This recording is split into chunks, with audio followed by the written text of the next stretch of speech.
नमस्कार दोस्तों, स्वागत करता हूं आपका एक और नई स्टोरी में। आज की जो हमारी स्टोरी है वो एक मेडिकल स्टूडेंट जिनका नाम नेहा है उनकी है। तो आइए इस स्टोरी को सुनते हैं नेहा के पॉइंट ऑफ व्यू से। लेकिन उससे पहले मेरी आपसे एक गुजारिश है, यदि आप इस स्टोरी को पूरा सुनोगे तभी आपको मज़ा आएगा और साथ ही हमारे चैनल को सब्सक्राइब भी कर देना। तो चलिए बढ़ते हैं स्टोरी की तरफ। नमस्कार दोस्तों, मेरा नाम नेहा है और मैं कोटा के एक गर्ल्स हॉस्टल में अभी रह रही हूँ। ये घटना आज से लगभग 3 साल पहले की है, जब मैं कोटा में मेडिकल की तैयारी करने के लिए आई थी। हमारी आर्थिक स्थिति थोड़ी ठीक नहीं थी, इसीलिए मेरे पापा ने मेरे लिए रहने के लिए एक पुराना हॉस्टल चुना था। हॉस्टल दिखने में लगभग ठीक ठाक सा था, लेकिन उसके बारे में कुछ ऐसी बातें थी जो मुझे बाद में पता चली। जब मैं पहली बार हॉस्टल में गई तो वहाँ की वार्डन मिसेस शर्मा, उन्होंने मेरा बड़े ही धूमधाम से स्वागत किया और उन्होंने ही मुझे अपना कमरा भी बताया। ये हॉस्टल जो था ये 3 फ्लोर का था और मेरा कमरा भी तीसरे फ्लोर पर ही था।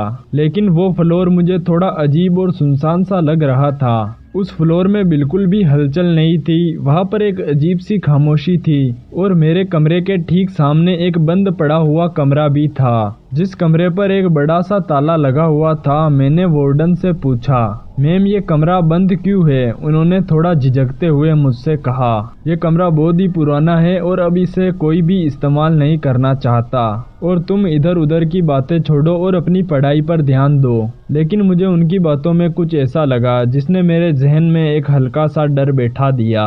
फिर मैंने भी कुछ ज़्यादा सोचा नहीं और अपने कमरे के अंदर चली गई। मेरे कमरे के अंदर मेरी रूममेट जो पहले से ही रह रही थी, उसका नाम पूजा था और वो एकदम शांत स्वभाव की लड़की थी। पूजा ने मुझे बताया कि वो यहाँ पर पिछले 6 महीनों से रह रही है, लेकिन साथ में ही पूजा ने मुझे कुछ ऐसा भी बताया जो मेरी रूह को कांप गया।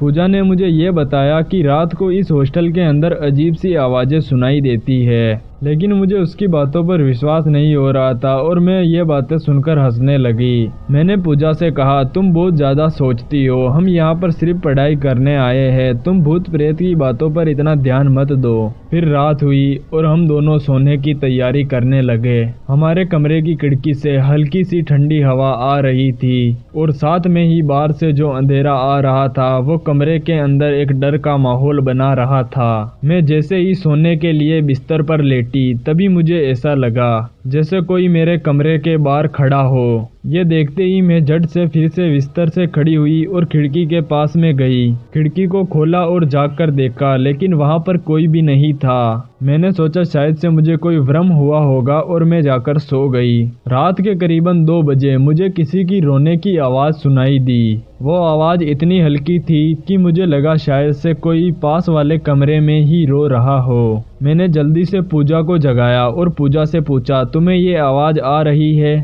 वो थोड़ी सहमी हुई और डरी हुई आवाज़ में बोली, नेहा ये आवाज़ मुझे रोज़ सुनाई देती है। मैंने वार्डन को इस बारे में बताया भी, लेकिन वार्डन ने मेरा भ्रम कहकर इसे नज़रअंदाज कर दिया। मैंने हिम्मत जुटाई और कमरे से बाहर जाकर देखने का फैसला किया। जैसे ही मैं बाहर गई मैंने देखा कि कॉरिडोर के अंदर कोई भी नहीं था, लेकिन जो वो कमरा बंद था उसके दरवाजे से एक हल्की सी रोशनी आ रही थी जो तेजी से चमक रही थी। ये देखकर मैं डर के मारे अपने कमरे में वापस आ गई। फिर पूजा ने मुझसे कहा, नेहा तुमने वहाँ पर क्या देखा? मैंने पूजा से बस इतना ही कहा, कुछ नहीं, शायद से मेरी आंखों का धोखा होगा। लेकिन सच तो ये था। लेकिन मुझे ऐसा लग रहा था जैसे किसी ने मुझे उस दरवाजे की तरफ खींचा हो। उस रात में बिल्कुल भी सो नहीं पाई। मुझे बार बार ऐसा लग रहा था जैसे कोई मेरे बिस्तर के पास में खड़ा है और मुझे घूर रहा है। सुबह उठने के साथ ही मैंने वार्डन से दोबारा उस बंद कमरे के बारे में पूछा। इस बार वो थोड़ा गुस्से से बोली, नेहा तुम्हें वहाँ पर क्या करना है? तुम सिर्फ अपनी पढ़ाई पर ध्यान दो और इन फालतू बातों पर ध्यान देना बंद करो। मुझे उनका गुस्सा थोड़ा अजीब लगा, लेकिन बात यहीं पर ख़त्म नहीं हुई। उस दिन पूजा ने मुझे बताया कि इस हॉस्टल में कई लड़कियों के साथ डरावनी चीज़ें होती है, यहाँ तक कि इसके कारण कुछ लड़कियों ने हॉस्टल को भी छोड़ दिया। लेकिन इन सब के पीछे का सच क्या है ये आज तक कोई भी नहीं जानता। दूसरे दिन की रात जब मैं सोने की कोशिश कर रही थी तो मेरे कमरे की लाइट अपने आप बंद हो गई। पूजा ने मुझसे डरते हुए कहा, नेहा तुमने क्या लाइट बंद की? मैंने जवाब दिया नहीं। तभी अचानक से दरवाजे पर किसी ने खटखटाया। हम लोगों के दिल की धड़कनें तेज हो गई। मैंने हिम्मत करके दरवाजा खोला, लेकिन बाहर मुझे कोई भी नजर नहीं आया। जैसे ही मैं फिर से दरवाजा बंद करने लगी, मुझे एक परछाई नजर आई, लेकिन वो परछाई सीधे ही उस बंद कमरे के अंदर चली गई। उस रात मुझे एहसास हुआ कि इस हॉस्टल में कुछ तो ऐसा है जो सामान्य नहीं है। उस रात के बाद मेरे अंदर एक अजीब सी बेचैनी थी। उस बंद कमरे के बारे में जानने की जिज्ञासा और भी बढ़ गई। पूजा मुझे बार बार समझा रही थी कि इन चीज़ों से दूर रहो, लेकिन मेरे दिमाग में बस एक ही सवाल था कि उस कमरे में ऐसा क्या है जो वार्डन और बाकी लोग मुझसे छुपा रहे हैं। अगले दिन मैंने हॉस्टल की सफाई करने वाले अंकल रामलाल जी से इस बारे में पूछा।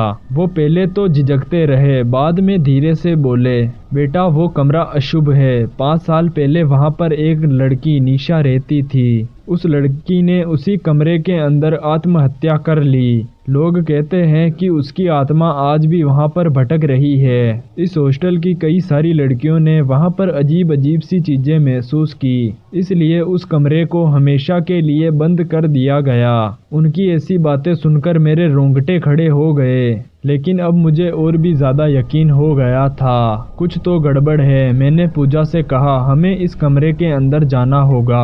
पूजा डर गई और उसने मना कर दिया और कहा, नेहा ये सब मत करो, अगर कुछ गलत हुआ तो हम लोग फंस जाएंगे। लेकिन मैं ये मानने के लिए तैयार नहीं थी। उस रात मैंने पूजा को जैसे तैसे मना लिया।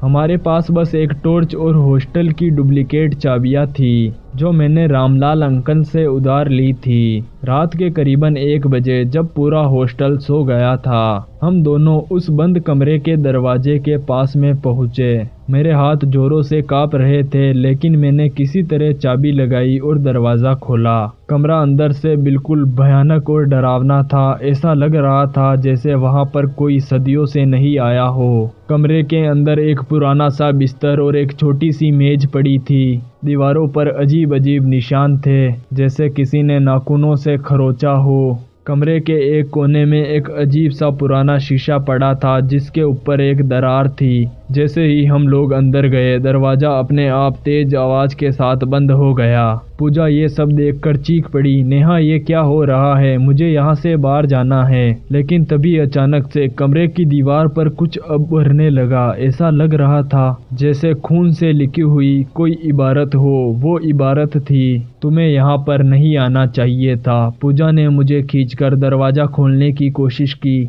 लेकिन दरवाज़ा अंदर से बंद हो चुका था। तभी उस दर्पण में एक परछाई नजर आई। वो परछाई धीरे धीरे हमारे करीब आ रही थी। मैंने उस परछाई पर टॉर्च डाली, लेकिन टॉर्च की रोशनी कुछ काम नहीं कर रही थी। पूजा जोर जोर से प्रार्थना करने लगी। तभी एक तेज आवाज आई, जैसे किसी ने चिल्लाकर कहा हो, निकल जाओ यहाँ से वरना इसका अंजाम बुरा होगा। हम दोनों डर के मारे चीखते हुए दरवाजे की तरफ भागे। किसी तरह मैंने जोर से दरवाजे को धक्का दिया और वो खुल गया। हम दोनों बाहर भाग गए। अगले दिन मैंने वार्डन को इस घटना के बारे में बताया। पहले तो वो थोड़ा नाराज हुई, फिर बाद में उन्होंने बताया निशा को किसी लड़के ने प्यार में धोखा दिया था। उसने उसी बंद पड़े कमरे में फांसी लगा ली थी, तभी से उसकी आत्मा यहाँ पर है। मैंने उस कमरे को इसीलिए बंद किया था ताकि कोई और उसकी वजह से परेशानी में ना पड़े। उस घटना के बाद मैंने और पूजा ने उसी हफ्ते हॉस्टल छोड़ने का फैसला कर लिया।